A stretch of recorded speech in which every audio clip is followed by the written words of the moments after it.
बिस्मिल्लाहिर्रहमानिर्रहीम अस्सलाम वालेकुम। उम्मीद है कि आप सब खैरियत से होंगे। तो आज हम क्लास 10th की एक्सरसाइज 6.3 को कम्प्लीटली सॉल्व करेंगे। इससे पहले हम चैप्टर नंबर 6 में एक्सरसाइज 6.1 और 6.2 को कम्प्लीटली सॉल्व कर चुके हैं। तो एक्सरसाइज 6.3 को स्टार्ट करने से पहले हम इसके कंसेप्ट को समझते हैं। यहाँ पे हमें ट्रांसलेशन वेक्टर जो है वो दिया जाएगा और हमने इन वेक्टर्स की मूवमेंट करवानी है। तो हमारे पास जो ट्रांसलेशन वेक्टर है इस पेज नंबर 119 है टेक्स्ट बुक का, वहाँ पे इसकी डेफिनेशन लिखी हुई है। Translation bye A vector, A translation vector is a vector that describe the movement of the point. यानी हमारे पास जो ट्रांसलेशन वेक्टर है वो एक ऐसा वेक्टर होगा जो कि किसी भी पॉइंट की मूवमेंट को जो है वो डिस्क्राइब करेगा। ए बॉडी, किसी भी बॉडी को या किसी भी सिस्टम को from one position to another, यानी एक पॉइंट से दूसरे पॉइंट पे विदाउट रोटेशन और डीफॉर्मेशन। मतलब कि वो जो शेप है उसमें डीफॉर्मेशन नहीं होगा, उसमें तब्दीली नहीं आएगी, वो वैसे की वैसी रहेगी और रोटेट नहीं होगा। फॉर एग्जांपल जिस तरह ये हमारे पास एक कार्टेशियन प्लेन है और यहाँ पे हमारे पास एक ट्राइंगल, हमें ट्राइंगल जो है वो बनानी होगी। ठीक है, पहले जो हमारे पास पॉइंट गिवन होंगे, फिर हमने इसको शिफ्ट करना है। जो हमें एक साथ वेक्टर दिया जाएगा, ट्रांसलेटेड जो वेक्टर है ना वो दिया जाएगा, फिर उसमें हमने ऐड करना है उन वेक्टर्स को। और फिर हमारे पास यहाँ पे जो है वो शेप बनेगी। ठीक है, और ये हमारे पास वो बिल्कुल वैसे ही कन्ग्रुएंट होगी। ये यहाँ पे वो लिखेगा the translated figure is called the image of A original figure. यानी कि ये जो ट्रांसलेटेड फिगर बनी है ये इमेज कहलाएगी। Original is called the image of original figure, यानी कि ओरिजिनल फिगर की ये इमेज ही होगी। The image is congruent to the original figure, यानी कि जो इमेज है वो जो आपके पास ओरिजिनल फिगर होगी उसकी कन्ग्रुएंट ही होगी। जिस तरह फॉर एग्जांपल ये आपके पास एग्जांपल दी हुई है, ये देखें, ये हमें ए बी सी जो है किसी भी ट्राइंगल के वर्टेक्स दिए हुए हैं। फिर हमें वो कहता है कि ये ट्रांसलेशन वेक्टर है आपके पास, और जब हमने क्वेश्चन करने हैं एक्सरसाइज में इसी तरह हमें वो वेक्टर देगा और वो कहेगा ट्राइंगल ए बार, बी बार और सी बार, इसको आप बनाएं। ये देखें आपके पास फर्स्ट हम ट्राइंगल बनाएंगे इन पॉइंट को यूज़ करके, फिर हम इसकी इमेज ट्रांसलेशन वेक्टर में ऐड करके इन वेक्टर्स को, ये हमारे पास ये बन जाएगा। ठीक है, इसको ये जो ए वर्टेक्स हमारे पास होंगे इनको ऐसे हम वेक्टर की फॉर्म में लिख के फिर इसको हम ट्रांसलेटेड जो वेक्टर होगा उसमें ऐड करेंगे और ये हमारे पास इसकी कन्ग्रुएंट फिगर है। ये देखिए बिल्कुल वैसे ही है। ठीक है, और ये इसका इमेज है। तो आइए एक्सरसाइज को स्टार्ट करते हैं, फिर आपको इंशाल्लाह इसकी समझ आ जाएगी। एक्सरसाइज 6.3 का क्वेश्चन नंबर 1 है। प्लॉट ए हमें पॉइंट दिया गया -5 और 4, बी है -6 और 1 वर्टेक्स है, एंड सी -3 और 1 है। To form a triangle A B C, यानी कि ए बी सी से हमारे पास एक ट्राइंगल बनती है। Also translate triangle A B C to triangle A bar, B bar, C bar, यानी हमने इसकी triangle A bar, B bar, C बार बनानी है। ये हमारे पास ट्रांसलेशन वेक्टर है 8i - 6j। अब ये हमारे पास पॉइंट हैं ए बी सी, इनको यूज़ करके हम पहले इसकी शेप बनाते हैं, फिर इसको सॉल्व करके जो हमारे पास आंसर आएंगे ट्रांसलेटेड वेक्टर के, फिर उसकी हम कन्ग्रुएंट फिगर, उसकी इमेज बनाएंगे। तो ये देखिए आपके पास ये जो पॉइंट है वो हम यहाँ पे लिख लेते हैं। ए पॉइंट है -5 और 4, बी पॉइंट है हमारे पास -6 और 1, और सी पॉइंट है -3 और 1। अब इसको यूज़ करके हम इसकी पहले शेप बनाते हैं और ये आपने इसी तरह लाइनें लगा लेनी है हॉरिजेंटल और वर्टिकल, क्योंकि हम पहले भी ग्राफ बना चुके हैं। ये आपने 1 सेंटीमीटर का इसमें डिफरेंस ले लेना है। ये हॉरिजेंटल लाइन है और इस तरह ये वर्टिकल लाइन है। आपने इसमें देख लेना है इस पॉइंट में कि सबसे बड़ा पॉइंट आपके पास कौन सा है, उसी हिसाब से आपने जो है वो हॉरिजेंटल और वर्टिकल पॉइंट जो है वो लगा लेने हैं। उतने मिनिमम आपने लगाने हैं मैक्सिमम भी आप जो है वो लगा सकते हैं। तो फर्स्ट है हमारे पास जो ए वेक्टर वो है -5 और 4। अब देखें ये जो आपके पास ए में है -5 और 4, जब भी हम ऑर्डर पेयर में लिखते हैं नंबर को तो हमारा फर्स्ट जो नंबर है वो x होता है और सेकंड y होता है। इसी तरह ये वाला x है और ये वाला y है, ये x है और ये वाला y है।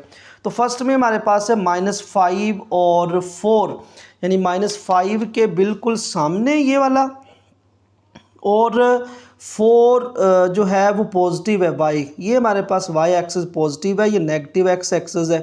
तो -5 और 4 ये -5 के सामने और 4 के सामने यहाँ पे हमारे पास ये पॉइंट लग जाएगा। फिर है हमारे पास b है पॉइंट -6 और 1, तो हमारे पास ये -6 है और y एक्सिस में 1 है, तो 1 -6 के बिल्कुल सामने यहाँ पे हम ये पॉइंट लगा लेंगे। फिर है नेक्स्ट -3 और 1, तो -3 ये वाला है और 1 इसके सामने है बिल्कुल -3 और 1। ये जो पॉइंट है ये जो हमने लगाए हुए हैं इनको आपस में हम मिला देंगे। ये देखिए हम इसको मिला रहे हैं आपस में ये हमारे पास आ गया है ये वाला, ये आ जाएगा इस तरह, ये हमने लाइन लगा दी यहाँ पे, ठीक है। यहाँ पे आना है पॉइंट यहाँ पे, क्योंकि ये है 1 के सामने बिल्कुल और -3 के सामने, यहाँ पे आना था पॉइंट। फिर हम इस पॉइंट को इस पॉइंट के साथ मिला देंगे, ये हमारे पास ये आ गया, और फिर हम इस पॉइंट को इसके साथ मिला देंगे, ये हमारे पास है इस तरह। ये देखिए ये हमारे पास एक ट्राइंगल बन गई है और इसके ऊपर हम इन पॉइंट्स को लिख देते हैं। पहला था हमारे पास ये वाला ए, ये ए है, ठीक है, -5 और 4, और ये हमारे पास था b -6 और 1, इसको हम b कह देंगे, और ये हमारे पास c है -3 और 1। इसको ना हम जो लेड पेंसिल है उसके साथ इस तरह थोड़ा शेड कर देंगे, ठीक है, और इसको आपने इस तरह शेड कर देना है। ये आपके पास शेड हो गया।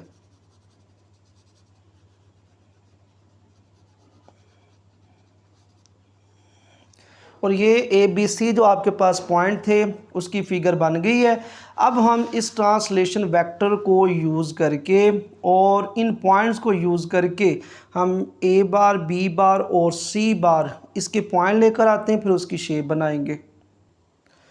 तो ये आपके पास ट्रांसलेटेड वेक्टर है और ये वर्टेक्स A है, तो हम यहाँ पे लिख देंगे न्यू वर्टेक्स, यहाँ पे लिखेंगे न्यू वर्टेक्स A प्राइम, क्योंकि पहले A है, अब उसी का हमने इमेज बनाना है, तो ये आ जाएगा A prime.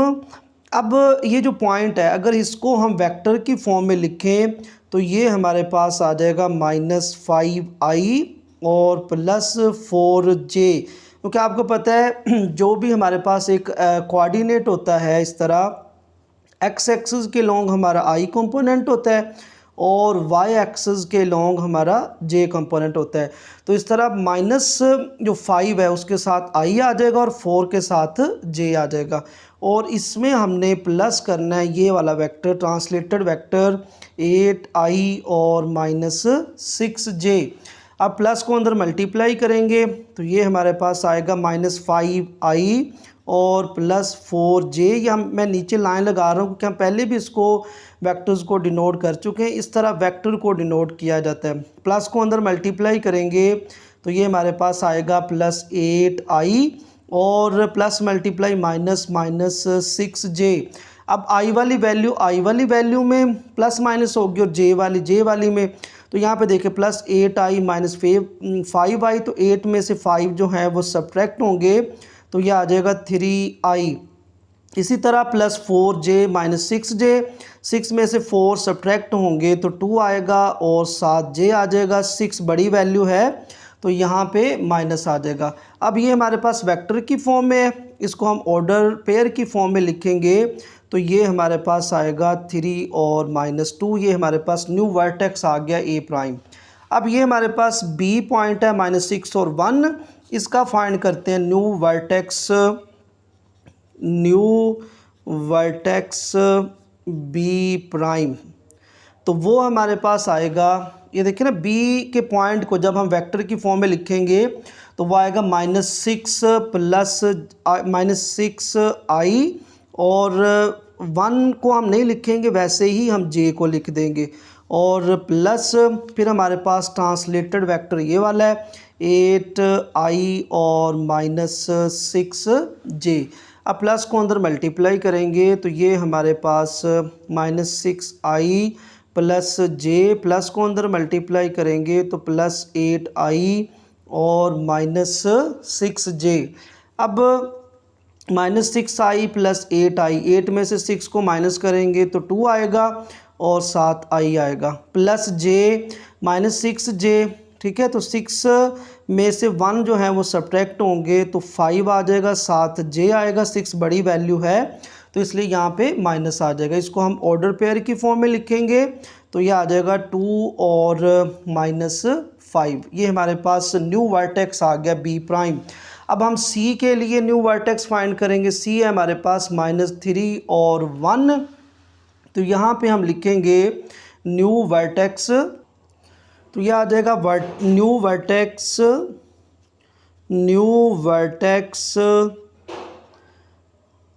Of C prime.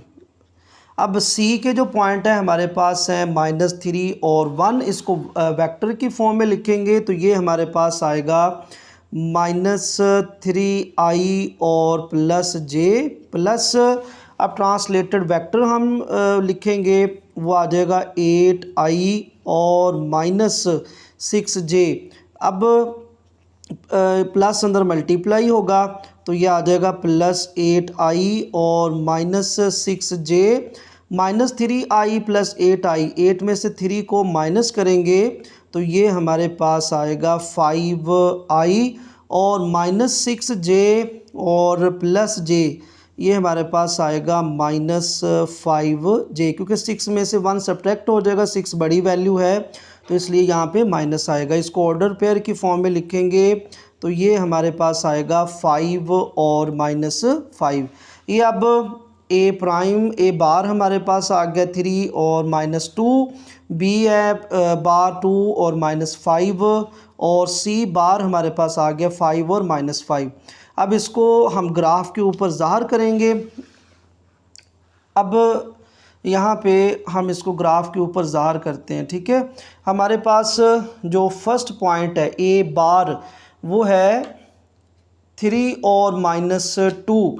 अब देखिए 3 x एक्सिस का है और y का -2 है, तो 3 के सामने बिल्कुल और -2 के सामने, ये यहाँ पे आ जाएगा हमारे पास -2 के सामने यहाँ पे। ठीक है, इसको हम बाद में नाम दे लेते हैं ए बार का। फिर नेक्स्ट है हमारे पास 2 और -5, तो 2 और -5, 2 के बिल्कुल सामने और -5 के बिल्कुल सामने, ये हम यहाँ पे इसको निशान लगा देंगे। आगे है 5 और -5, तो 5 के बिल्कुल सामने और -5 के बिल्कुल सामने।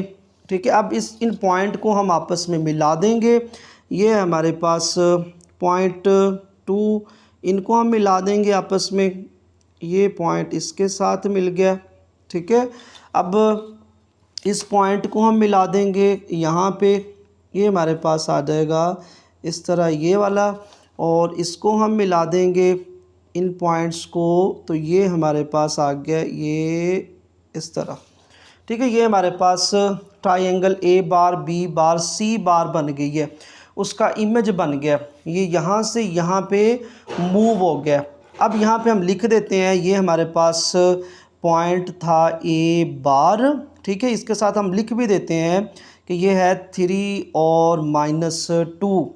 फिर ये वाला हमारे पास है बी प्राइम या बी बार, और वो है हमारे पास 2 और -5। इसी तरह ये हमारे पास है सी प्राइम, इसके ऊपर हम लिख देंगे 5 और -5। इसको भी हम थोड़ा शेड कर देंगे यहाँ पे, क्योंकि थोड़ा सा ये यहाँ पे वाज़ह नज़र आएगा कि ये हमारे पास इसकी ये ट्राइंगल है, ये उसकी इमेज है हमारे पास। तो ये इस तरह आपने इसको शेड कर देना है, ठीक है। ये शेड हो गया हमारे पास। अब हमने इनको मिलाना भी है आपस में, ए और ए प्राइम आपस में मिलेगा। यहाँ पे ना हमने पॉइंट नहीं लिखे, हम यहाँ पे लिख देंगे ए के पॉइंट है -5 और 4, बी के हैं -6 और 1, और सी है हमारे पास -3 और 1। अब इनको आपस में हम मिलाएंगे। ये देखें, ए जो है वो ए प्राइम के साथ आपस में मिलेगा, ये यहाँ पे। फिर हम इसको बताएंगे ना कि ये शिफ्ट हो गया है, ये हमारे पास इसकी मूवमेंट हो गई है। इस तरह आपने डॉट लाइनें जो है ना वो लगा देनी है। ये ए और ए प्राइम आ गया। अब हमने बी और बी प्राइम को आपस में मिलाना है। ये हमारे पास आएगा बी और बी प्राइम, ये बी और बी प्राइम आपस में ये मिल जाएंगे। और अब सी और सी प्राइम आपस में मिलेंगे। ये हमारे पास सी है और ये सी प्राइम है। तो ये हमारे पास इस तरह, ये यहाँ से ट्राइंगल के अंदर से आप इसको शो कर दोगे।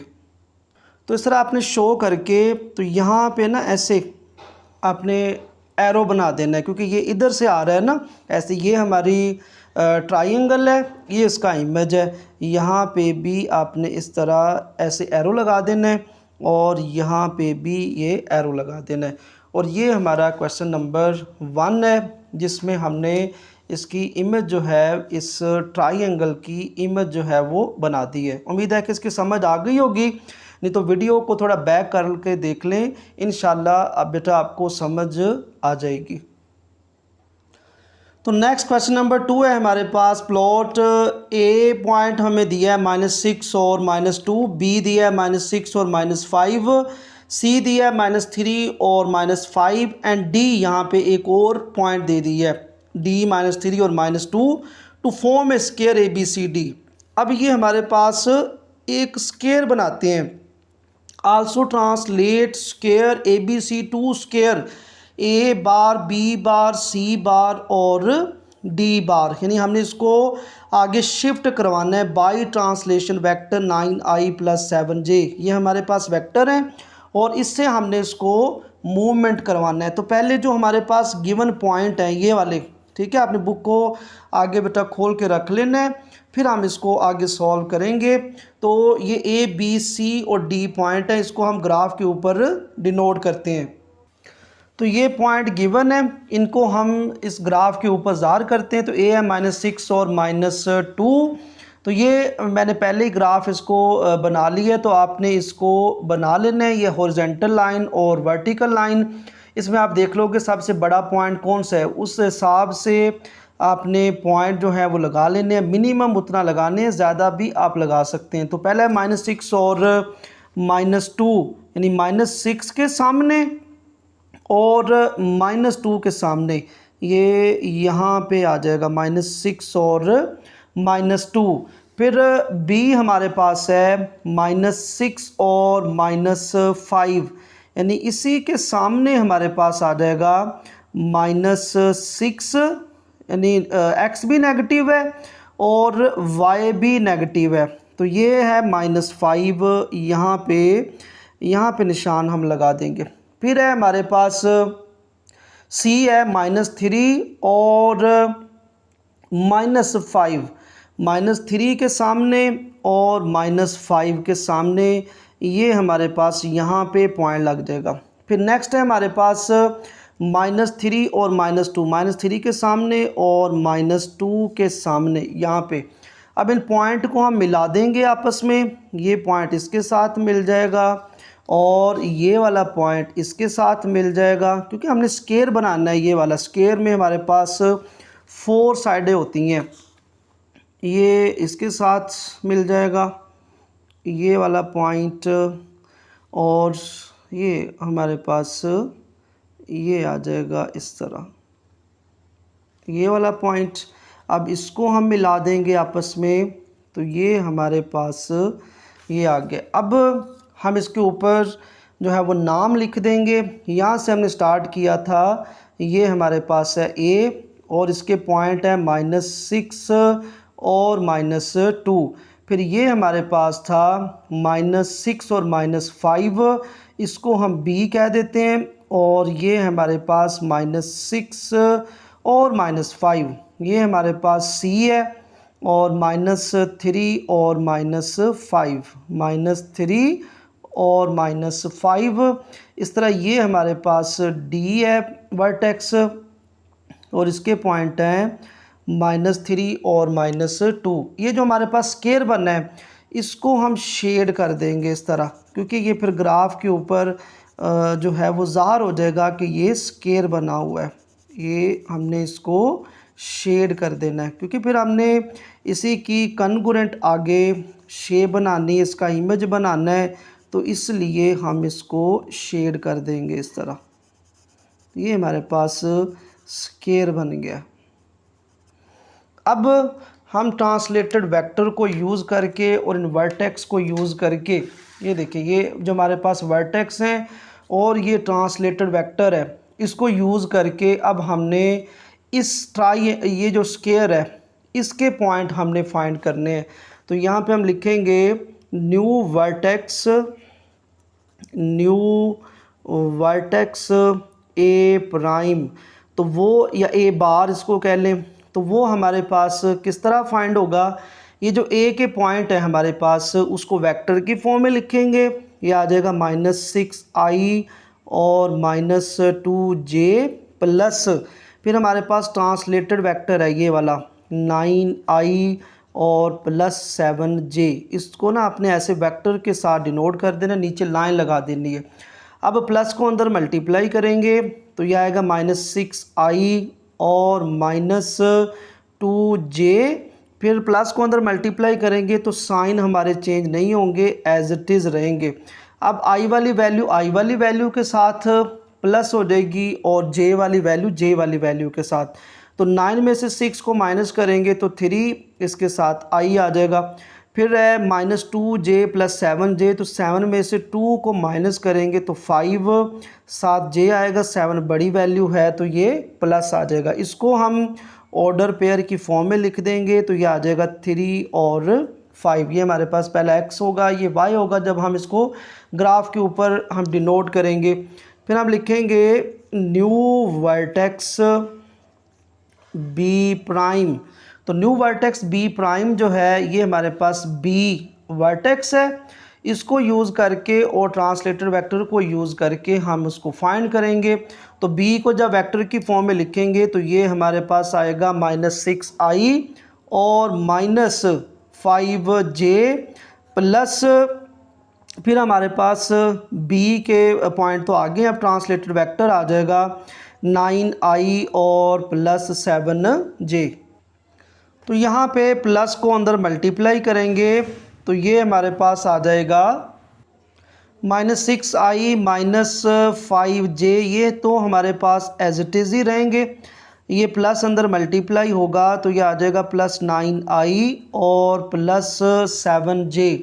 अब i वाली वैल्यू ने i वाली वैल्यू के साथ सॉल्व होना है और j वाली वैल्यू ने j वाली वैल्यू के साथ। तो 9 -6 ये हमारे पास आ जाएगा प्लस का 3i, क्योंकि 9 बड़ी वैल्यू है, +7j -5j, तो ये आ जाएगा +2j। 7 में से 5 सब्ट्रैक्ट हो जाएंगे। अब इसको हम ऑर्डर पेयर की फॉर्म में लिखेंगे तो ये आ जाएगा 3 और 2।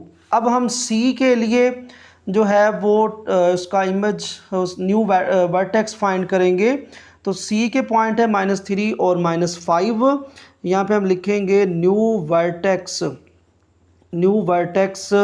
c प्राइम, और c पॉइंट को हम पहले वेक्टर की फॉर्म में लिखेंगे तो -3i और -5j, फिर आ जाएगा प्लस, और ट्रांसलेटेड वेक्टर है हमारे पास 9i + 7j। अब प्लस को अंदर मल्टीप्लाई करेंगे यहाँ पे, तो ये -3i -5j, प्लस को मल्टीप्लाई करेंगे तो हमारे पास साइन जो है वो चेंज नहीं होंगे। अब आई वाली वैल्यू को आई वाली वैल्यू के साथ सॉल्व करेंगे। 9 - 3 ये हमारे पास 6i आ जाएगा। 7 - 5 तो ये हमारे पास +2j आ जाएगा। अब इसको ऑर्डर पेयर की फॉर्म में लिख देंगे तो ये हमारे पास आ जाएगा 6 और 2। अब इसी तरह हम D के लिए उसका न्यू वर्टेक्स फाइंड करेंगे। D वर्टेक्स है हमारे पास -3 - 2। अब यहाँ पे हम लिखेंगे न्यू वर्टेक्स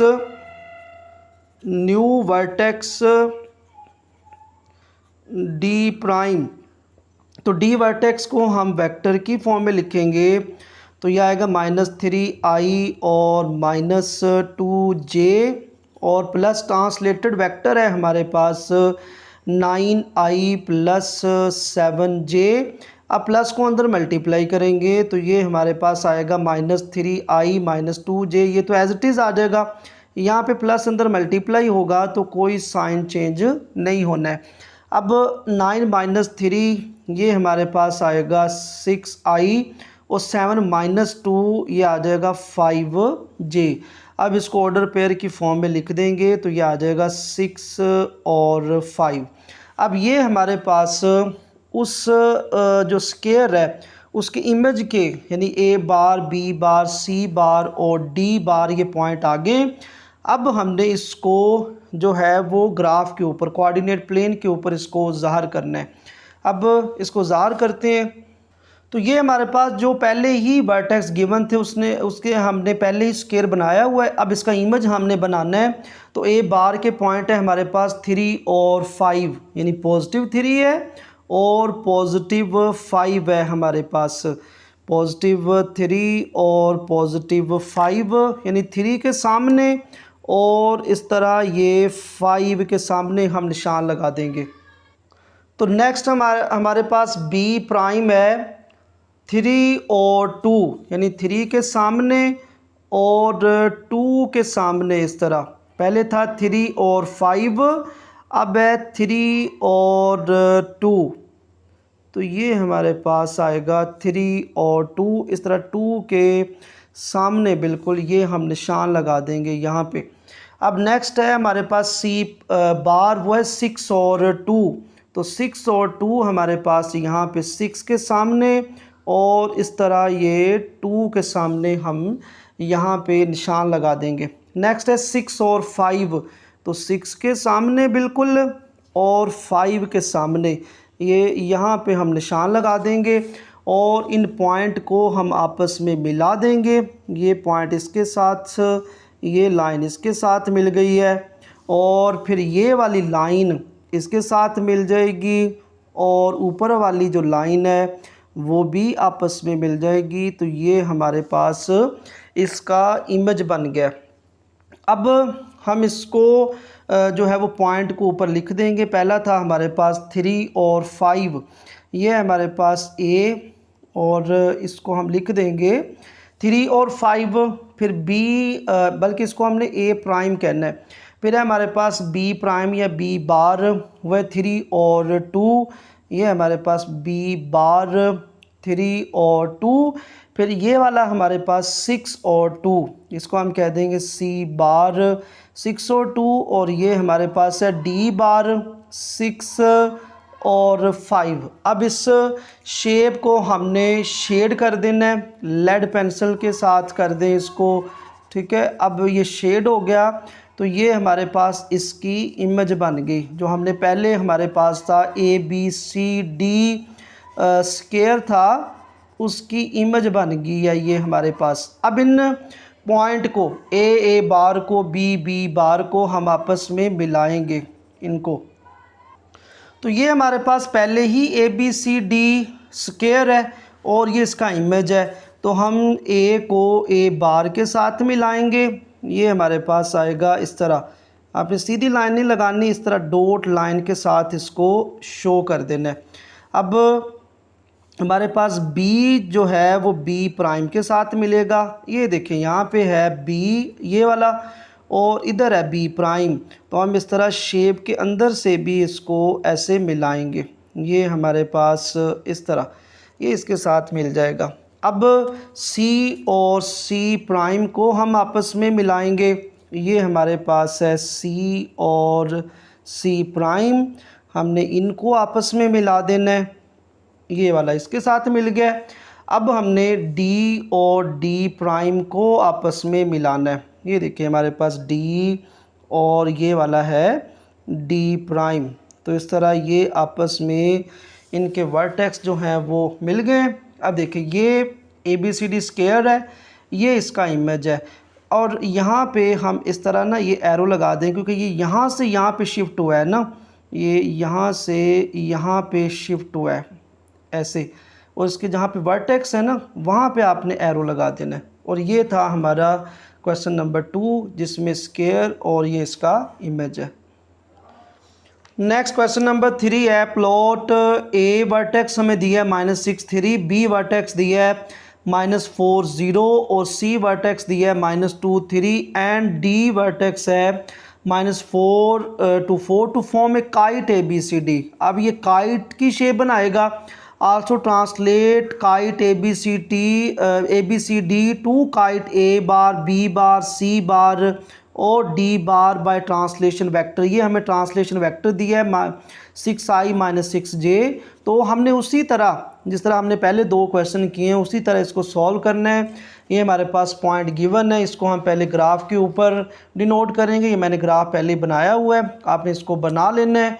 अब ए पॉइंट है हमारे पास -6 और 3, ये हमारे पास -6 है और 3 यहाँ पे इसके सामने ये यहाँ पे आ जाएगा, यहाँ पे हम पॉइंट लगा लेंगे। फिर है -4 और 0, ये यहाँ पे देखिए ये हमारे पास ये -4 और 0, तो -4 देखिए यहाँ पे ही आएगा कहीं ये वाला, क्योंकि एक्स एक्सिस के ऊपर y की वैल्यू क्या होती है 0, तो ये -4 है। फिर है हमारे पास -2 और 3, -2 ये -2 के सामने और 3 के सामने हम यहाँ पे निशान लगा देंगे यहाँ पे। अब नेक्स्ट है हमारे पास D -4 और 4, यानी -4 के सामने और 4 के सामने ये यहाँ पे लग जाएगा पॉइंट।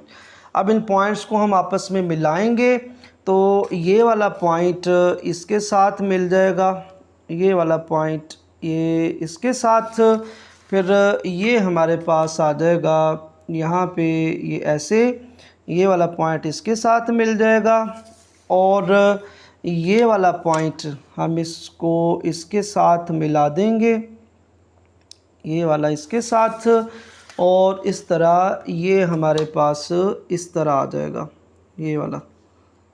ये देखिए ये हमारे पास काइट बन गया। अब इसको हम नाम देते हैं। पहले था हमारे पास -6 और 3, ये है A, और -6 और 3, फिर B है हमारे पास ये वाला, इसको हम कह देंगे B है, और ये हमारे पास -4 और 0। फिर हमारे पास C है हमारे पास -2 और 3, इसको हम कह देंगे C, और ये है -2 और 3। ये है हमारे पास D वर्टेक्स और ये है -4 और 4। अब इसको हम शेड कर देंगे, ये हमारे पास काइट की शेप बन गई है। फिर क्योंकि हमने इसका इमेज भी बनाना है, आगे इसको ट्रांसलेट करना है, इसको ट्रांसलेशन वेक्टर हमें दिया है, इसको हमने आगे शिफ्ट करना है इस शेप को, इस काइट को। तो ये हमारे पास काइट बन गया, इसको आपने इस तरह शेड कर देना है। देखिए ये हमारे पास शेप बन गई है काइट की। अब इसको नेक्स्ट सॉल्व करते हैं। तो अब इन वर्टेक्स को यूज़ करके और इस ट्रांसलेशन वेक्टर को यूज़ करके हमने इनके न्यू वर्टेक्स फाइंड करने हैं। तो यहाँ पे हम लिखेंगे न्यू वर्टेक्स ए प्राइम ए बार। अब ए जो वेक्टर है ये जो पॉइंट है हमारे पास वर्टेक्स जो है, इसको अगर वेक्टर की फॉर्म में लिखें तो ये हमारे पास -6i + 3j आ जाएगा, और प्लस इसका ट्रांसलेटेड वेक्टर है हमारे पास 6i और -6j। अब प्लस को अंदर मल्टीप्लाई करेंगे तो -6i + 3j, प्लस को अंदर मल्टीप्लाई करेंगे तो कोई साइन चेंज नहीं होगा, ये हमारे पास एज इट इज़ ही रहेगा। अब ये -6i है और +6i, ये हमारे पास कैंसिल हो जाएगा और इस तरह ये 0i आ जाएगा। ठीक है, या हम कह सकते हैं -6 + 6 ये 0 आ गया। ठीक है, +3j -6j, तो ये हमारे पास -3j आ जाएगा। और इसको अगर हम ऑर्डर पेयर की फॉर्म में लिखें तो ये आ जाएगा 0 और -3। ये हमारे पास न्यू वर्टेक्स आ गया, ए का ए बार आ गया। अब हमने न्यू वर्टेक्स फाइंड करना है। New vertex B bar, B prime, B के पॉइंट है हमारे पास ये वाले -4 और 0। इसको हम वेक्टर की फॉर्म में लिखें तो -4i + 0j plus translated vector है 6i और -6j, प्लस को अंदर मल्टीप्लाई करेंगे तो ये -4i + 0j ये एज इट इज़ रहेगा और ये भी एज इट इज़ रहेगा, क्योंकि प्लस मल्टीप्लाई हो तो साइन चेंज नहीं होते हैं। अब इसको नेक्स्ट सॉल्व करेंगे तो 6i - 4i ये हमारे पास 2i आ जाएगा। 6 में से 4 सब्ट्रैक्ट हो जाएंगे, फिर -6 + 0 तो ये हमारे पास -6j ही रहेगा। इसको ऑर्डर पेयर की फॉर्म में लिखेंगे तो ये आ जाएगा 2 और -6। अब हम सी वर्टेक्स के लिए सी बार फाइंड करेंगे तो यहाँ पे हम लिखेंगे न्यू वर्टेक्स सी बार। सी के पॉइंट है -2 और 3, इसको वेक्टर की फॉर्म में लिखेंगे तो -2i और +3j bracket plus translated vector है हमारे पास 6i और -6j। अब प्लस को अंदर मल्टीप्लाई करेंगे तो कोई चेंजिंग नहीं आएगी, -2i + 3j प्लस 6i और -6j। अब 6 में से 2 माइनस होंगे तो हमारे पास आ जाएगा 4i आ जाएगा। 6 में से 2 सब्ट्रैक्ट होके 4i, इसी तरह -6 + 3 ये हमारे पास -3j आ जाएगा। इसको ऑर्डर पेयर की फॉर्म में लिखेंगे तो ये आ जाएगा 4 और -3। अब इसी तरह हम नेक्स्ट न्यू वर्टेक्स फाइंड करेंगे। न्यू वर्टेक्स डी प्राइम, तो अब डी के जो पॉइंट है हमारे पास -4 और 4 है। इसको जब हम लिखेंगे वेक्टर की फॉर्म में तो ये हमारे पास आ जाएगा -4i और +4j, फिर प्लस और ट्रांसलेटेड वेक्टर है 6i और इसको हम वेक्टर की फॉर्म में लिख रहे हैं 6i और -6j। अब प्लस को अंदर मल्टीप्लाई करेंगे तो कोई चेंजिंग नहीं आएगी, ये हमारे पास एज इट इज़ रहेगा +6i और -6j। अब i वाली वैल्यू ने i वाली वैल्यू के साथ सॉल्व होना है और j वाली वैल्यू ने j वाली वैल्यू के साथ। 6 - 4 ये हमारे पास 2 आ जाएगा, 2i, क्योंकि 6 बड़ी वैल्यू है इसलिए यहाँ पे प्लस का साइन आएगा। +4j -6j, तो 6 में से 4 सब्ट्रैक्ट होंगे तो 2 7j, 6 बड़ी वैल्यू है तो ये -2j आ जाएगा। अब इसको हम ऑर्डर पेयर की फॉर्म में लिखेंगे तो ये आ जाएगा 2 और -2। अब ये जो हमारे पास वर्टेक्स आए हैं ए bar, B bar, C bar और डी बार, इसको हमने आगे जो है वो ज़ाहिर करना है कोऑर्डिनेट प्लेन के ऊपर, यानी इसकी इमेज बनेगी ना वो। अब इसकी इमेज बनाते हैं हम। तो ये देखिए आपके पास फर्स्ट पॉइंट है 0 - 3, तो 0 - 3 जो है वो हमारे पास ये आएगा 0 और -3। फिर है 2 और -6, सॉरी हमारे पास ये x एक्सिस है ना, हाँ, 0 और -3 का मतलब है वाई एक्सिस पे कहाँ पे आएगा, तो ये वाई एक्सिस पे इधर आएगा -3। फिर नेक्स्ट है हमारे पास पॉइंट 2 और -6, यानी 2 के सामने बिल्कुल और -6 के सामने, ये हमारे पास यहाँ पे आ जाएगा, ये पॉइंट लगा दिए। आगे है 4 और -3, यानी 4 के सामने और -3 के सामने, ये 4 के सामने और यहाँ पे आ जाएगा ये पॉइंट 4 और -3। फिर है 2 और -2, ये 2 के सामने और -2 के सामने, ये यहाँ पे हम निशान लगा देंगे। ठीक है, अब ये पॉइंट को हम मिला देंगे और हमारे पास काइट बन जाएगा। ये इन पॉइंट को आपस में मिला दिया, ये वाला इससे मिल गया और इस तरह ये हमारे पास इसके साथ मिल जाएगा और इस तरह ये हमारे पास इसके साथ मिलेगा और इस पॉइंट को हमने इसके साथ मिला देना है। ये देखिए हमारे पास काइट बन गया। अब हमने इन पॉइंट को लिखना है। पहला पॉइंट था हमारा ए बार और ए बार हम यहाँ पे लिखेंगे और वो है 0 और -3। फिर है हमारे पास 2 और -6, 2 और -6 ये हमारे पास यहाँ पे आएगा, इसको हम कह देंगे बी बार और ये है 2 और -6। अब नेक्स्ट है हमारे पास 4 और -3, वो है सी, इसको हम सी बार कह देंगे, 4 -3 और ये हमारे पास है डी बार और ये है 2 -2। अब इसको ना हम शेड कर देंगे, जिस तरह ऊपर हमने काइट पहले को शेड किया, ये उसका इमेज बना है, ये यहाँ पे शिफ्ट हुआ है, ये यहाँ पे शिफ्ट हुआ है, उसी का कन्गोरेंट है ये इसको हम इस तरह शेड कर देंगे।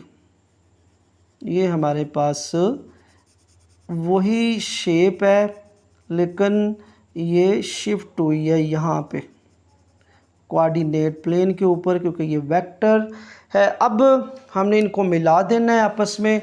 ये देखें हमारे पास ए जो है वो ए प्राइम के साथ मिलेगा, ये ए है और ये ए प्राइम है, तो हम इनको आपस में मिलाएंगे तो ये आपके पास आ जाएगा ऐसे। अब इसी तरह हमने जो बी और बी प्राइम को आपस में मिलाना है, तो ये बी है और ये हमारे पास बी प्राइम है, ये आ जाएगा बी और बी प्राइम, इस तरह आ गया। फिर हमने सी और सी प्राइम को आपस में मिलाना है, सी और सी प्राइम को हम आपस में मिलाएंगे। फिर है डी और डी प्राइम आपस में मिलेगा, डी और इस तरह डी प्राइम, ये हमारे पास इसकी इमेज आ गई। अब हमने ना यहाँ पे एरो बना देना है, क्योंकि ये इसकी इमेज है, तो यहाँ पे ऐसे एरो बना देंगे, यहाँ पे भी एरो बना देंगे और यहाँ पे भी एरो बनेगा और यहाँ पे भी एरो बनेगा। ठीक है, अब ये इसकी इमेज आ गई और ये था हमारा क्वेश्चन नंबर 3 जो कि कंप्लीट हो गया। तो नेक्स्ट क्वेश्चन नंबर 4 है the coordination of A B and D are, यानी ये हमारे पास ए बी वर्टेक्स है और ये डी वर्टेक्स है respectively. Find the coordinate of C, यानी हमने कोऑर्डिनेट ऑफ सी फाइंड करने by using vector method if A B C D is a parallelogram, यानी ये हमारे पास पैरेललोग्राम है। इस तरह आपने एक शेप प्यारी सी बना लेनी है। यहाँ पे आप लिखोगे ए, यहाँ पे बी, यहाँ पे सी, आपने यहाँ पे सी नहीं लिखना है, ऐसे अगर यहाँ पे आप लिख रहे हो ए, यहाँ पे बी, तो यहाँ पे सी लिखोगे, ऐसे एंटी क्लॉकवाइज आप जाओगे और यहाँ पे डी। अब यहाँ पे हम पॉइंट लिख लेते हैं। हमारे पास जो फर्स्ट है ए पॉइंट वो है 1 और 2, हम यहाँ पे लिख लेते हैं, आसानी रहेगी। फिर हमारे पास बी पॉइंट है 6 और 3। फिर हमारे पास सी हम लेट कर लेंगे कि ये हमारे पास एक्स वाई है, क्योंकि हमने इसको फाइंड करना है।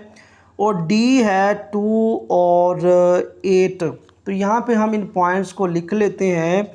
ए है हमारे पास 1 2 और बी है 6 3 और डी हमारे पास है 2 8। तो हम लेट कर लेते हैं, let C X Y be the fourth vertex, be fourth vertex of parallelogram, of parallelogram, लेलोग्राम, यानी हमने लेट कर लिया ना सी। अब जो आपके पास पैरेललोग्राम होती है इसकी ऑपोजिट साइड इस तरह ये हमारे पास इक्वल होती है, यानी ए बी डी सी के इक्वल होता है। हम ए बी सी डी नहीं लिखेंगे क्योंकि ये देखें यहाँ पे ऐसे हमारे पास ये वेक्टर है, ए बी है और इस तरह ये एरो लगाया हुआ है, यानी डी सी, ए बी जो है वो डी सी के इक्वल आएगा और इस तरह ए डी जो है वो बी सी के इक्वल आएगा। तो हम इनको दोनों को ले लेते हैं, ए बी जो है वो इक्वल टू है डी सी के। यहाँ पे हम लिख लेंगे इन parallelogram, since in parallelogram, parallelogram हमारे पास जो ए बी है वेक्टर, ए बी वेक्टर इसके ऊपर ऐसे, और ये इक्वल हमारे पास है डी सी वेक्टर के। ठीक है, अब देखो ना ये हमारे पास ए बी वेक्टर है, ठीक है, और सी हमारे पास एक्स वाई है। तो अगर हम यहाँ पे ए बी फाइंड करना चाहें तो ए हमारे पास जो पॉइंट है वो है 1 2 और बी हमारे पास है 6 3। तो हम पीछे कर चुके हैं, ए बी हमने अगर फाइंड करना हो तो वो हमारे पास होता है ऐसे, उसका फार्मूला x2 माइनस x1 और उसके साथ i आ जाता है। इसी तरह फिर आ जाता है y2 माइनस y1 और उसके साथ j आ जाता है। अब ये इक्वल टू डी सी है तो यहाँ पे भी ऐसे आएगा, x2 माइनस x1 i और प्लस y2 माइनस y1 और यहाँ पे j।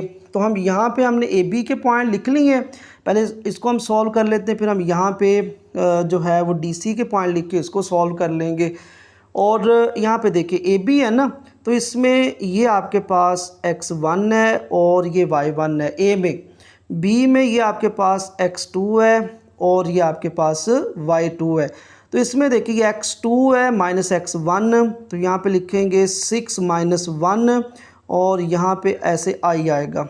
फिर y2 आपके पास है 3 और y1 जो है वो 2 है, तो ये आ जाएगा प्लस 3 माइनस 2 और यहाँ पे j आ जाएगा।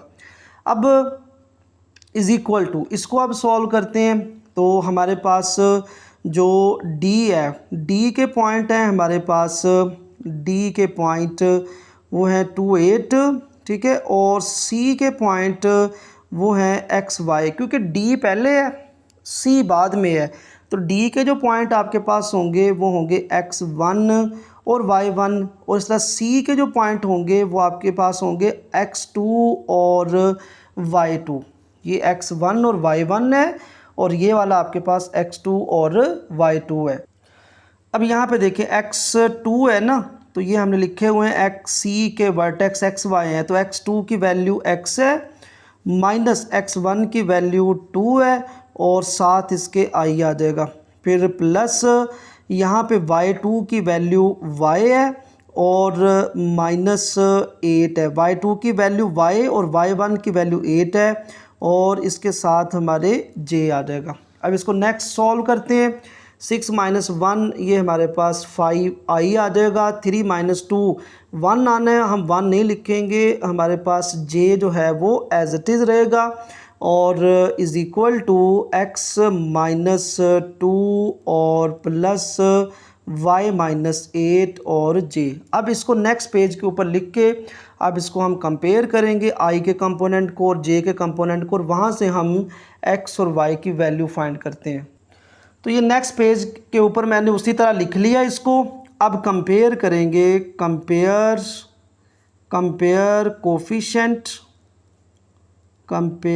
Coefficient of i and j।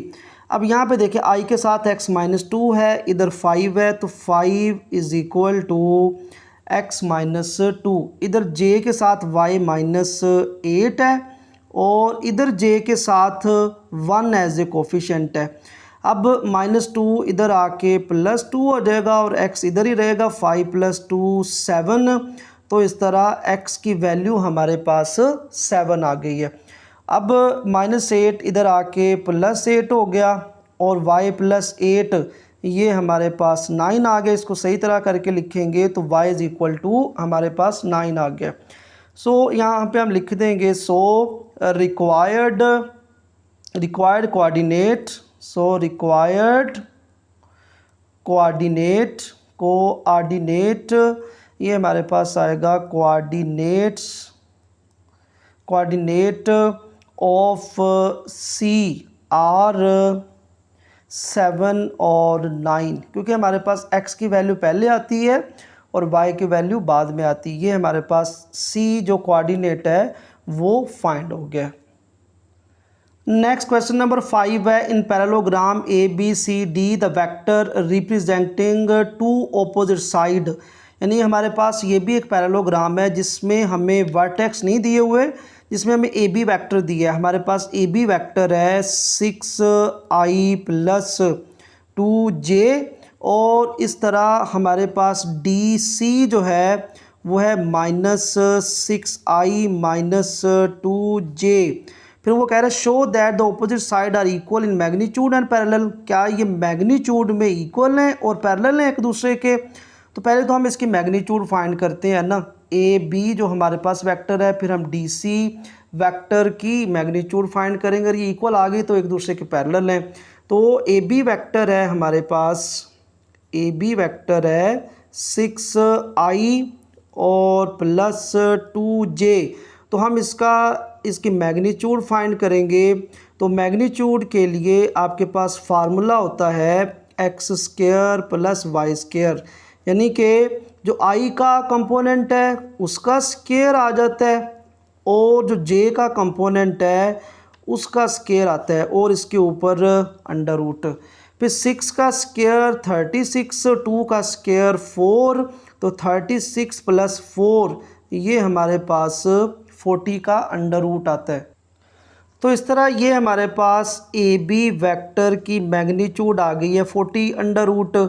अब अगर इसको आप नेक्स्ट भी सॉल्व करना चाहें तो ये सॉल्व हो सकता है, क्योंकि 4 × 10 40 होता है ना। तो फिर 4 का स्क्वायर रूट आपके पास 2 आ जाएगा और ये आपके पास 10 रहेगा। आपने इसको कैलकुलेटर, अगर आपके पास कोई अच्छा कैलकुलेटर है तो वो आप उसमें पुट करेंगे, आपके पास आंसर दे देगा। जो AB की मैग्नीट्यूड अगर आपने यही रखनी है तो यही आप रख सकते हैं, क्योंकि आगे जो आंसर आएगा उसको भी हम यही रख लेंगे। और हमने क्योंकि इसकी मैग्नीट्यूड फाइंड करके इसको हमने जो है वो पैरेलल प्रूव करना है।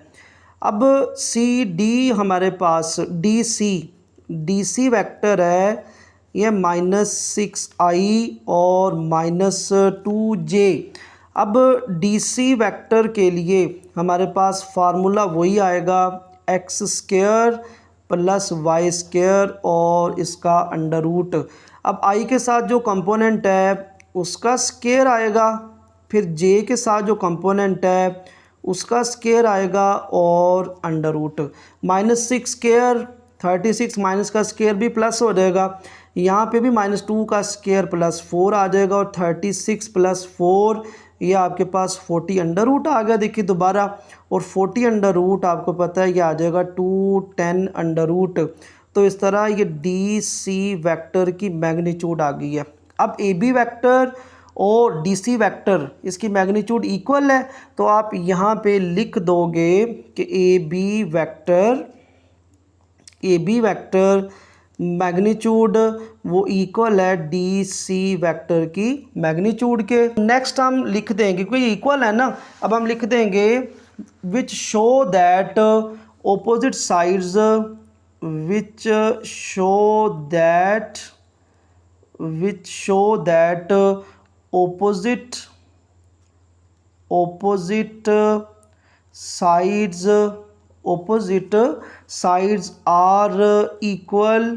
opposite sides are equal in magnitude,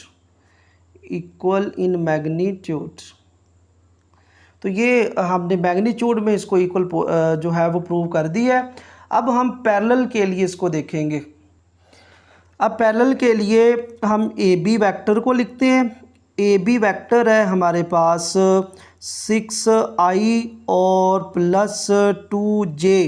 अब इसी तरह डी सी जो है हमारे पास वेक्टर वो है -6i -2j।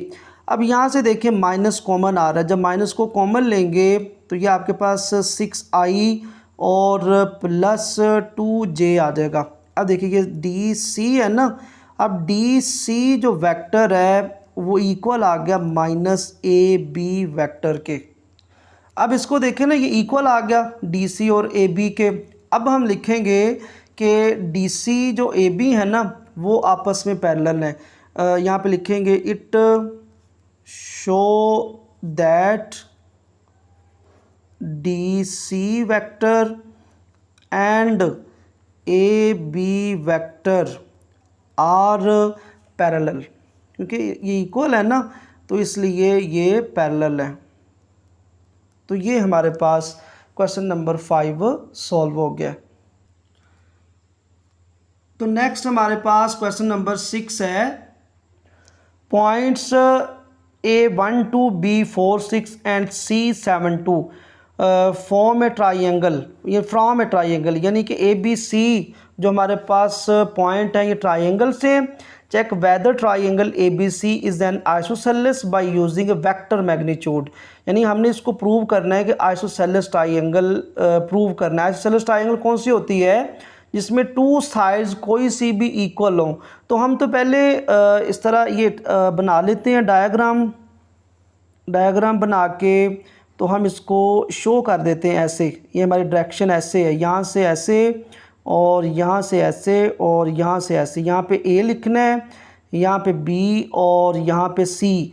A के पॉइंट हैं हमारे पास 1 और 2, B के पॉइंट हैं 4, 6 और C के पॉइंट हैं 7 और 2। अब हमने पहले तो इसका वेक्टर फाइंड करना है AB, BC और AC, फिर उनकी मैग्नीट्यूड फाइंड करनी है। और कोई भी दो मैग्नीट्यूड इक्वल आ गई तो हम कहेंगे ये आइसोसेलेस ट्राइंगल है। तो पहले हम AB वेक्टर फाइंड करते हैं। ये हमारे पास यहाँ पे लिख लेते हैं, A है हमारे पास 1, 2 और B है 4, 6, ये हमें गिवन है। एंड C जो है वो है 7, 2। तो हम पहले AB वेक्टर फाइंड करते हैं।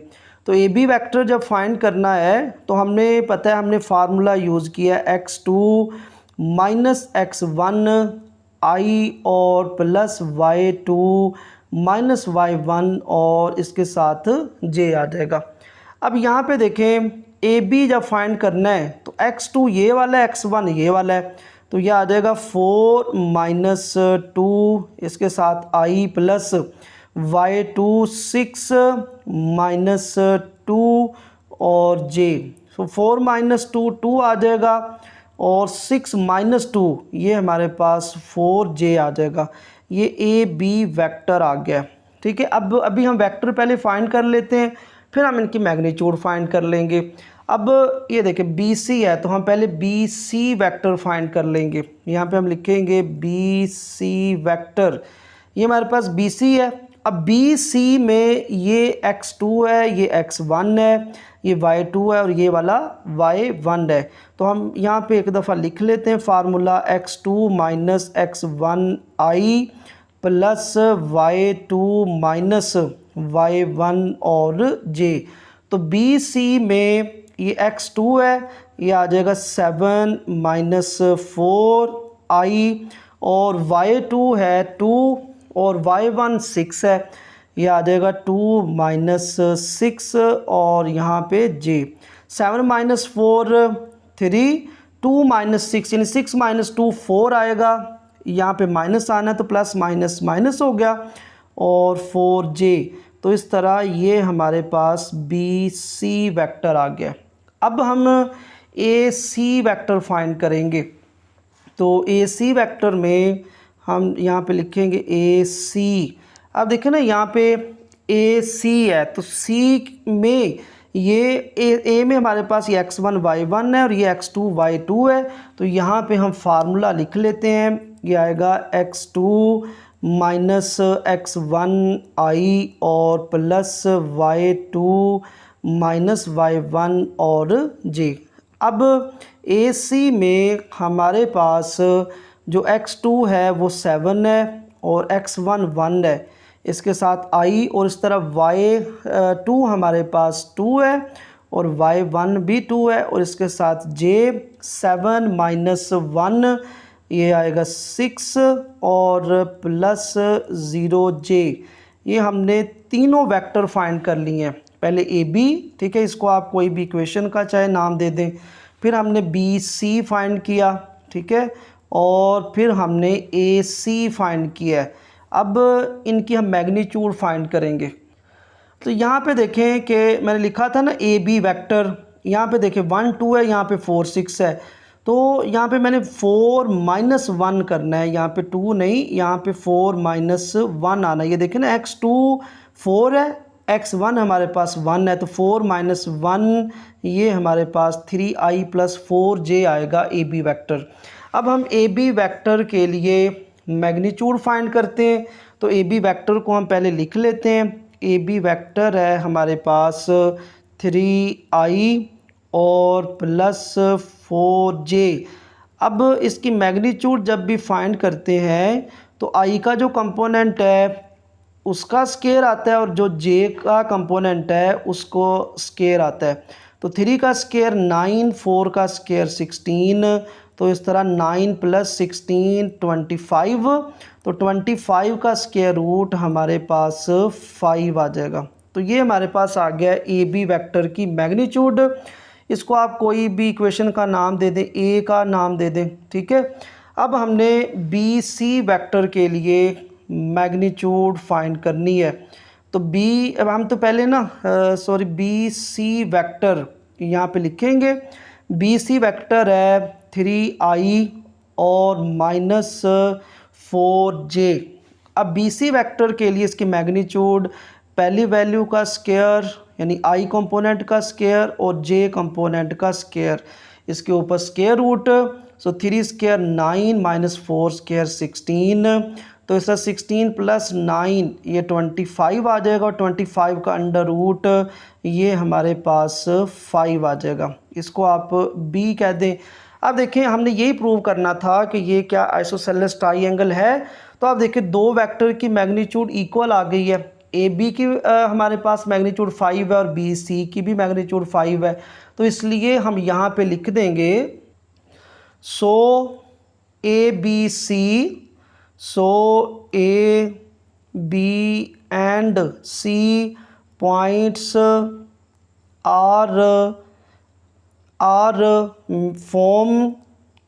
Form an isosceles.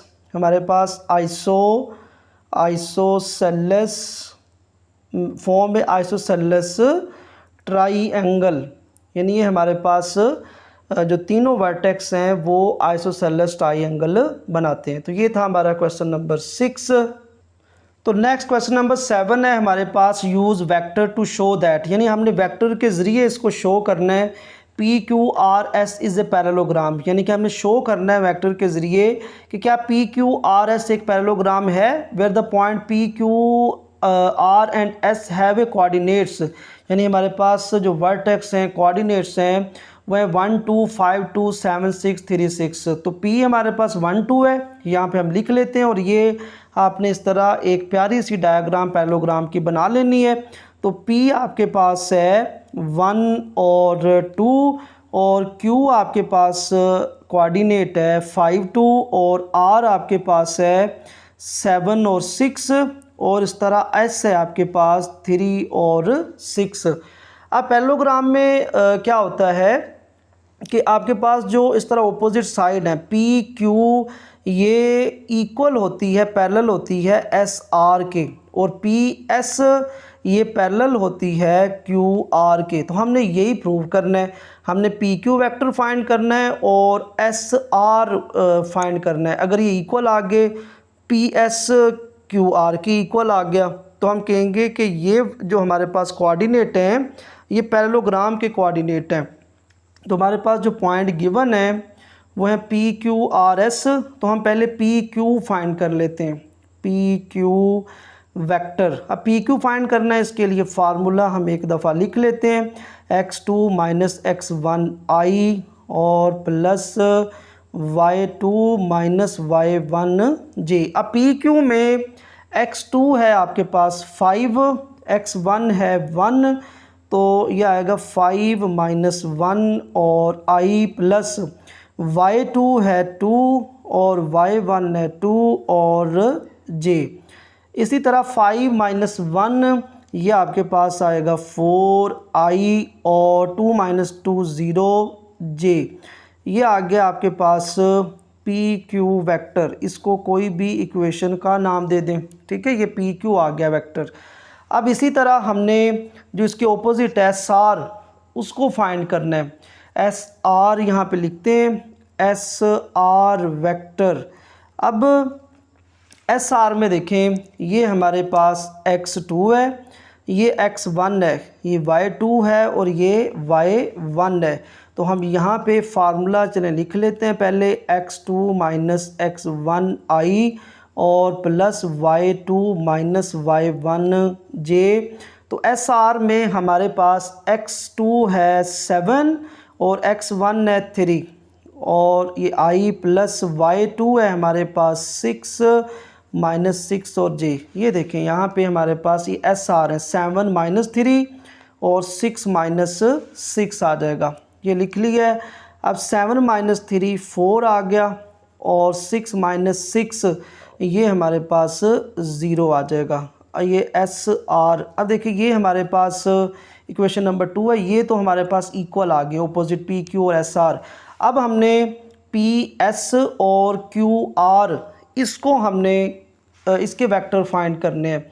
तो यहाँ पे हम जो है फाइंड करेंगे पहले पी एस। तो पी के पॉइंट हम लिख लेते हैं, पी के पॉइंट हैं 1 2 और एस के पॉइंट है हमारे पास 3 और 6।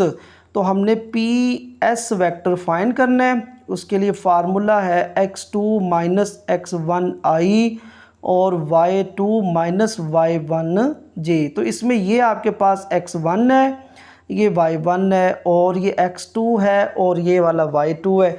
अब इसमें वैल्यू पुट करते हैं, x2 है 3, x1 है 1 और इसके साथ i, y2 है आपके पास 6 और y1 है 2 और j आ जाएगा।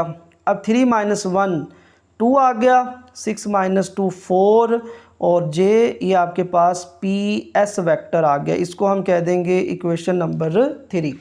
अब ये हम फाइंड करेंगे क्यू आर वेक्टर। तो यहाँ पे हम पहले क्यू के और आर के पॉइंट लिख लेते हैं। क्यू के पॉइंट हैं आपके पास 5 और 2, आर के पॉइंट हैं आपके पास 7 और 6। हमने फाइंड करना है क्यू आर वेक्टर। तो इसके लिए फार्मूला है हमारे पास x2 माइनस x1 आई प्लस y2 माइनस y1 और j। अब यहाँ पे ये हमारे पास x1 है, ये y1 है, ये x2 है और y2 है।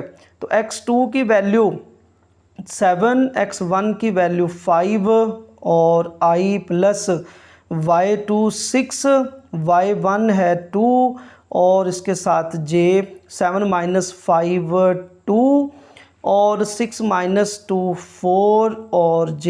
ये हमारे पास आ गया क्यू आर वेक्टर। इसको हम कह देंगे इक्वेशन नंबर 4। अब देखिए इक्वेशन नंबर 1 और 2 से पी क्यू एस आर के मतलब इक्वल है, पैरेलल है, और जो पी एस है वो क्यू आर के पैरेलल है। तो यहाँ पे हम लिख देते हैं नीचे कि पी क्यू आपके पास, पी क्यू जो है वो पैरेलल है एस आर के, ठीक है। एंड ये वाला क्वेश्चन 3 में पी एस है और क्वेश्चन 4 में क्यू आर है। तो पी एस जो है वो पैरेलल है क्यू आर के।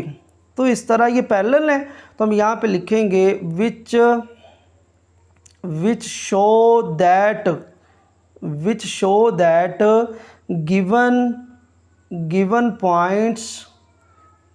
पॉइंट्स फॉर्म पैरेललोग्राम, यानी कि ये वेक्टर आपस में इक्वल है ना, तो इसलिए ये वर्टेक्स जो कोऑर्डिनेट जो हैं वो पैरेललोग्राम बनाते हैं।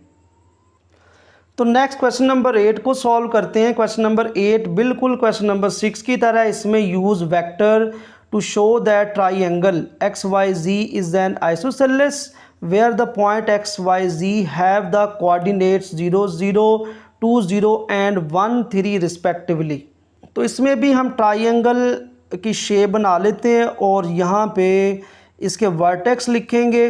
ये हमारे पास यहाँ पे x है, ये y है और ये वाला z है। तो ये x से y है, फिर y से z है हमारे पास, और फिर x से z हमने वर्टेक्स फाइंड करने हैं। x के जो पॉइंट है हमारे पास वो है 0 0, y के पॉइंट हैं 2 0 और z के पॉइंट हैं 1 और 3। तो हम पहले इसके वेक्टर फाइंड करेंगे, फिर मैग्नीट्यूड फाइंड करेंगे। अगर दो कोई भी आपस में मैग्नीट्यूड इक्वल आ गई किसी भी वेक्टर्स की, तो हम कहेंगे ये आइसोसेलेस ट्राइंगल बना रहे हैं। तो हम पहले एक्स वाई वेक्टर फाइंड कर लेते हैं। एक्स वाई वेक्टर, तो एक्स वाई में हमारे पास फार्मूला आ जाएगा x2 minus x1 i plus y2 minus y1 और j। अब यहाँ पे देखिए एक्स वाई में ये x2 है, ये x1 है और ये हमारे पास y2 है और ये वाला y1 है। इसमें वैल्यू पुट कर देते हैं। x2 की वैल्यू 2 है, x1 की वैल्यू 0 है और y2 की वैल्यू 0, फिर y1 की वैल्यू 0 और j 2 minus 0 2, i 0 minus 0 0 j आ जाएगा। और ये हमारे पास एक्स वाई वेक्टर आ गया। इसको हम वैसे ही इक्वेशन नंबर 1 का नाम दे देते हैं। अब हम वाई जी वेक्टर फाइंड करते हैं। वाई जी वेक्टर फार्मूला हम लिख लेते हैं x2 माइनस x1 i और प्लस y2 माइनस y1 और j आ जाएगा। अब वाई जी में आप देखें कि ये x2 है आपके पास वाई जी में, z के जो पॉइंट है इसमें ये x2 है, ये x1 है, ये आपके पास y2 है और ये वाला y1 है।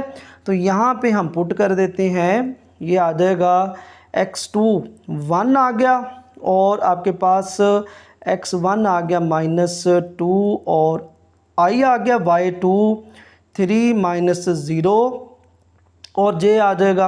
अब 2 माइनस 1 आएगा माइनस का, वो हम नहीं लिखेंगे, लेकिन यहाँ पे माइनस i आ जाएगा।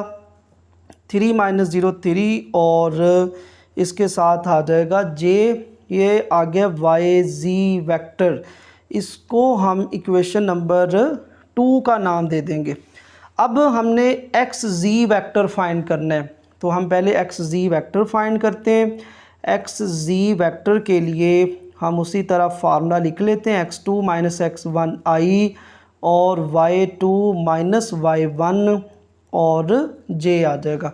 अब एक्स जी में देखें कि ये आपके पास एक्स जी में ये x2 है, ये x1 है, ये y2 है और ये वाला y1 है, यानी 1 माइनस 0 आ जाएगा, 1 माइनस 0 i और फिर ये 3 माइनस 0 आ जाएगा प्लस 3 माइनस 0 और j।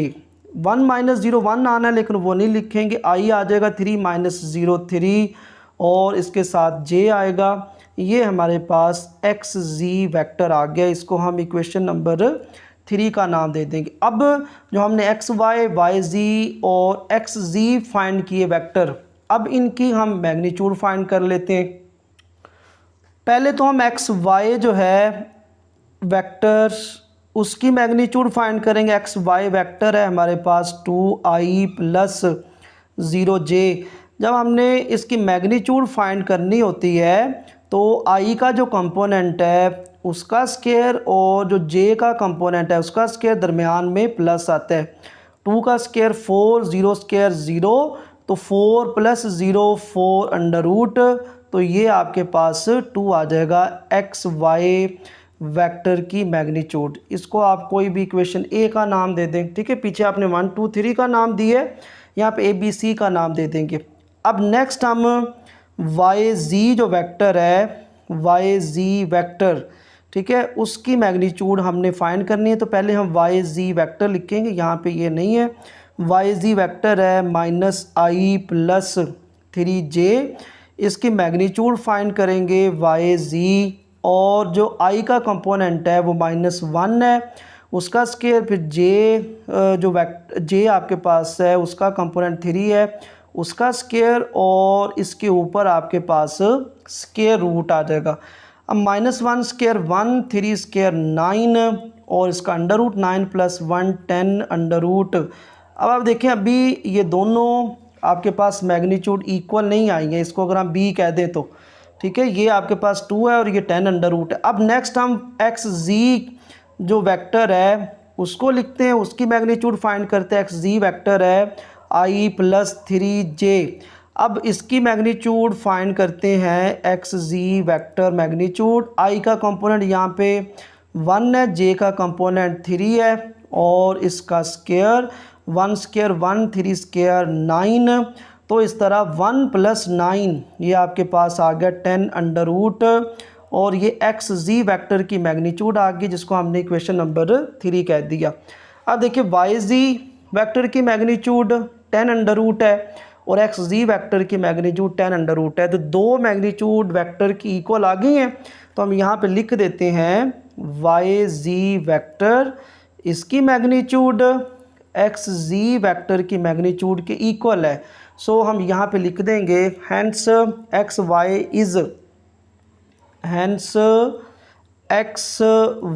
Ji is an isosceles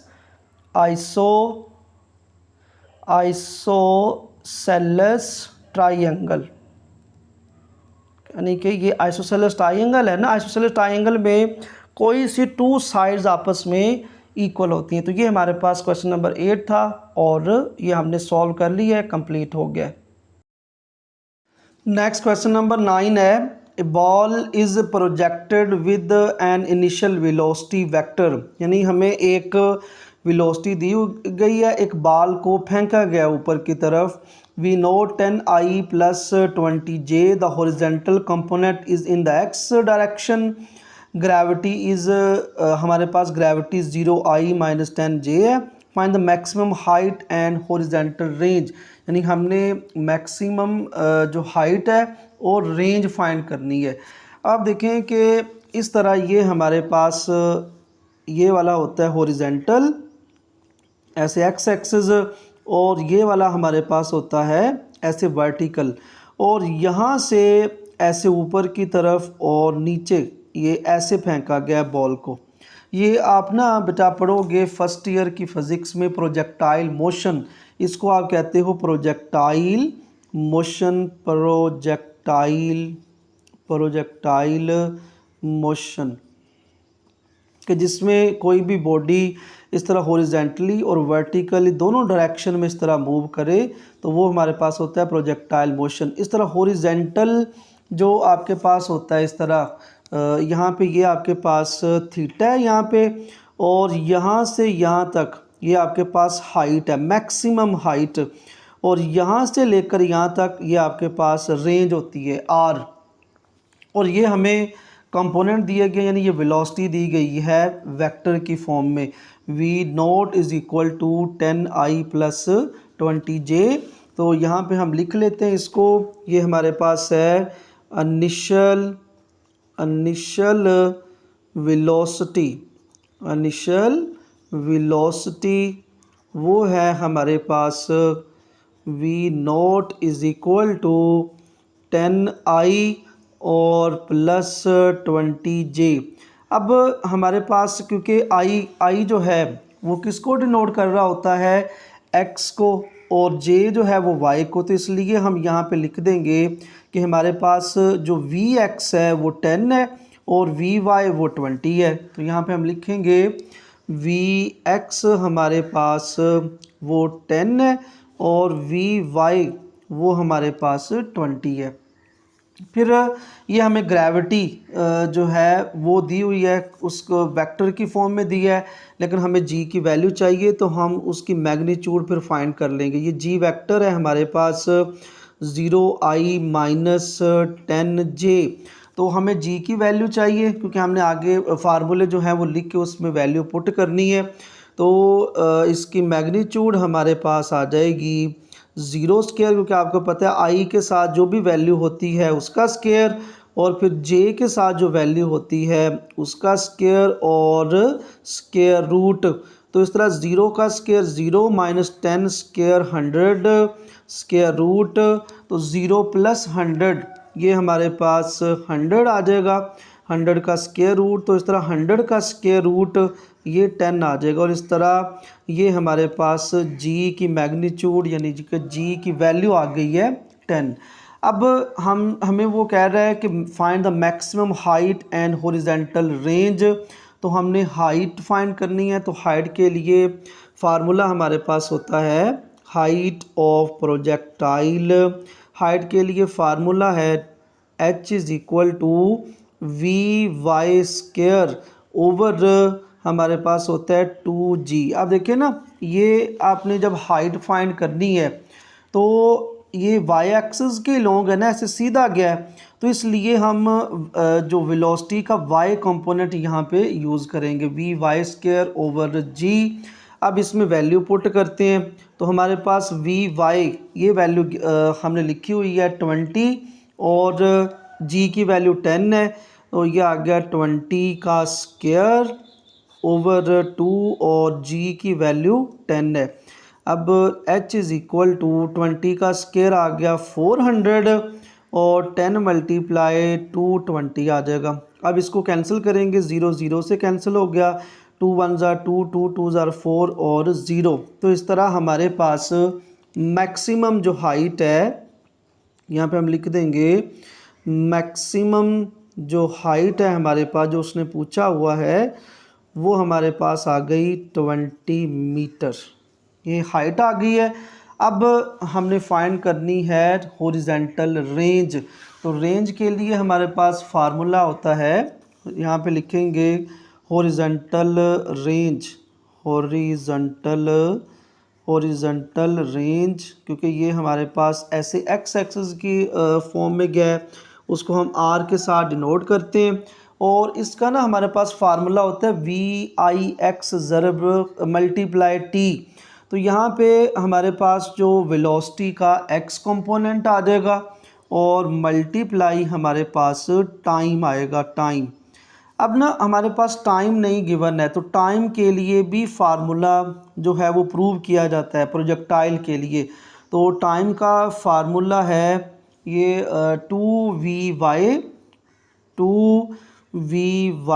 over जी, ये टाइम के लिए फार्मूला है। अगर हम यहाँ पे पुट कर दें तो ये हमारे पास आएगा vx, ये vx एज इट इज़ रहेगा, और टाइम के लिए ये फार्मूला है 2v ओवर जी। अब इसमें वैल्यू हम पुट कर देंगे, तो ये देखिए हमारे पास vx की वैल्यू 10 है, g की जो वैल्यू है वो भी हमारे पास 10 है, और vy की वैल्यू 20 है। इन सब वैल्यू को हम यहाँ पे पुट करते हैं, तो vx की वैल्यू है 10 मल्टीप्लाई 2, vy की वैल्यू 20 है, ओवर g की वैल्यू 10 है।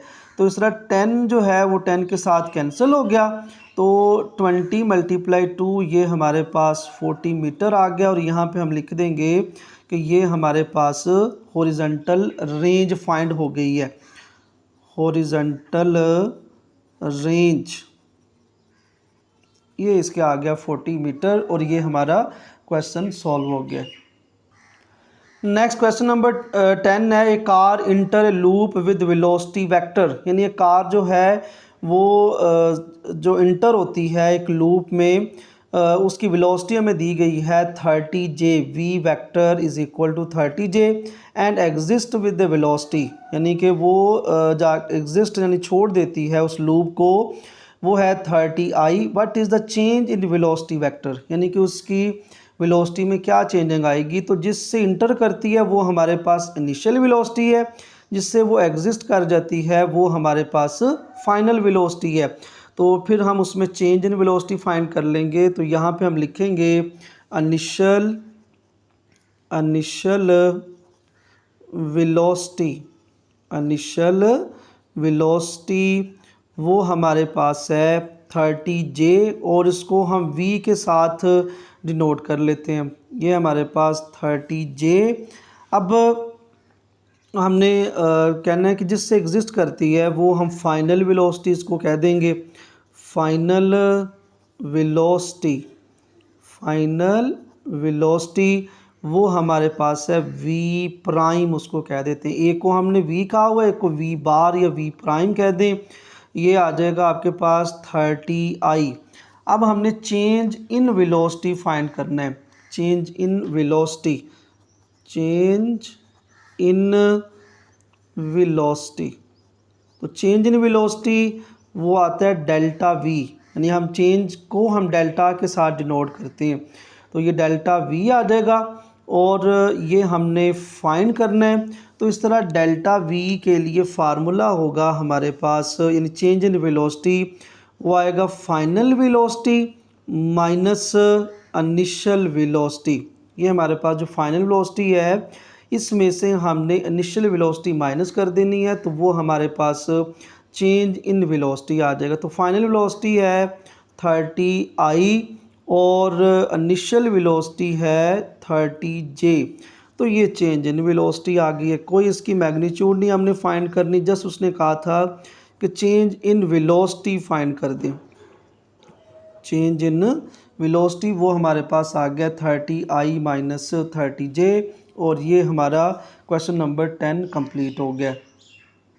तो नेक्स्ट क्वेश्चन नंबर 11 है, an aeroplane has air speed, यानी एक एरोप्लेन है, एक जहाज़ है जिसकी हवा में स्पीड है VP is equal to 20I and there is a cross wind VW, यानी कि उस यहाँ वहाँ पे जो हवा की स्पीड है वो है हमारे पास 50J। Find the resultant velocity and its magnitude, यानी हमने रिजल्टेंट वेलोसिटी फाइंड करनी है और उसकी मैग्नीट्यूड फाइंड करनी है। अब यहाँ पे देखें कि ये हमारे पास ऐसे एक वेलोसिटी है ये वाली, ठीक है, VP जिसको उसने कहा हुआ है VP, ये हमारे पास एक्स एक्सिस के लॉन्ग है, और ये हमारे पास है VW जो कि इस तरह एयर में उसकी स्पीड है।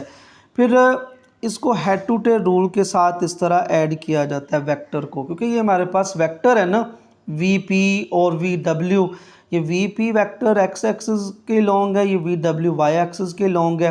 तो जब हमने रिजल्टेंट वेक्टर फाइंड करना होता है, ये हमारा रिजल्टेंट वेक्टर है, तो इसकी ये वाली टेल पहली की टेल से और लास्ट वाले के हेड के साथ मिलती है, तो ये हमारे पास एज ए रिजल्टेंट जो वेलोसिटी है वो हम फाइंड करते हैं, इसको हम V कह देंगे। ये VP है, ये VW है, और ये हमारे पास V आ जाएगा, ठीक है, क्योंकि रिजल्टेंट जो है वो तमाम वेक्टर्स को सम करें तो जो हमारे पास वेक्टर आता है वो हमारे पास रिजल्टेंट वेक्टर होता है। क्योंकि ये जो वैल्यू दी है VP और VW, इनको ऐड कर देंगे, ये हमारे पास रिजल्टेंट वेलोसिटी आ जाएगी। तो हम पहले यहाँ पे लिखेंगे एयर स्पीड, हमारे पास जो एयर स्पीड है, एयर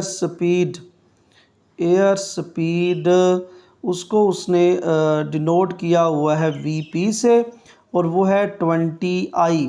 इसी तरह हमारे पास जो क्रॉस विंड स्पीड है, जो हमारे पास क्रॉस विंड स्पीड जो है उसको हम डिनोट करेंगे VW से। उसने पहले उसको लिखा हुआ है VW से, और वो है 50J। अब पहले तो हम इसका रिजल्टेंट वेलोसिटी फाइंड करेंगे, रिजल्टेंट वेलोसिटी। तो यहाँ पे रिजल्टेंट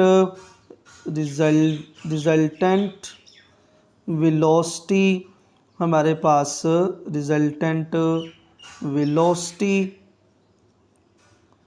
तो रिजल्टेंट वेलोसिटी उसको हम V के साथ नोट कर देंगे। अब देखिए कि अगर VP की वैल्यू यहाँ पे 20I हो और VW की वैल्यू हमारे पास 50J हो, तो हमने ये फाइंड करना हो तो हम इस दोनों को ऐड कर देंगे, तो हमारे पास V आ जाएगा। यहाँ पे हम लिखेंगे वी पी और प्लस वी डब्ल्यू। अब इनको ऐड कर देते हैं। यहाँ पे वी पी की वैल्यू हमारे पास 20 आई है और वी डब्ल्यू की वैल्यू ये हमारे पास 50 जे है। ये हमने रिजल्टेंट वेलोसिटी फाइंड कर ली है। अब वो कह रहा है एंड इट्स मैग्नीट्यूड, यानी इसकी मैग्नीट्यूड भी फाइंड करें। तो मैग्नीट्यूड हम फाइंड करेंगे इसकी, और मैग्नीट्यूड के लिए आपको पता है फार्मूला होता है X square plus Y square और अंडर रूट, यानी आई का जो भी हमारे पास आई का जो भी कंपोनेंट होता है उसका स्क्वायर, और जो हमारे पास जे का कंपोनेंट होता है उसका स्क्वायर और अंडर रूट। तो इसका 20 का स्क्वायर ये हमारे पास 400 आ जाएगा और 50 का स्क्वायर ये हमारे पास 2500 आ जाएगा, और इसका स्क्वायर रूट। अब 400 प्लस 2500 इसको ऐड करेंगे तो ये 2900 आ जाएगा। अब आपने इसका जो स्क्वायर रूट है वो कैलकुलेटर में फाइंड कर लेना है। तो जब कैलकुलेटर में इसको पुट करेंगे तो ये हमारे पास आएगा 1029 अंडर रूट। फिर इसको जब पॉइंट में हम इसको कन्वर्ट करेंगे तो ये हमारे पास आ जाएगा 53.85। इसके साथ लिख देंगे यूनिट, जो भी हमारे पास इस वेलोसिटी का जो है वो यूनिट होगा। तो यहाँ पे फिर उस के रिस्पेक्ट हमारे पास इस v की मैग्नीट्यूड का यूनिट आ जाएगा। ये हमारे पास इस रिजल्टेंट जो वेलोसिटी है उसका उसकी हमारे पास मैग्नीट्यूड आ गई है। तो इस तरह ये हमारी एक्सरसाइज 6.3 कंप्लीट हो गई है। तो अपना बहुत सारा ख्याल रखिएगा, दुआओं में याद रखिएगा। तो मिलते हैं अगली वीडियो में। अल्लाह हाफिज़।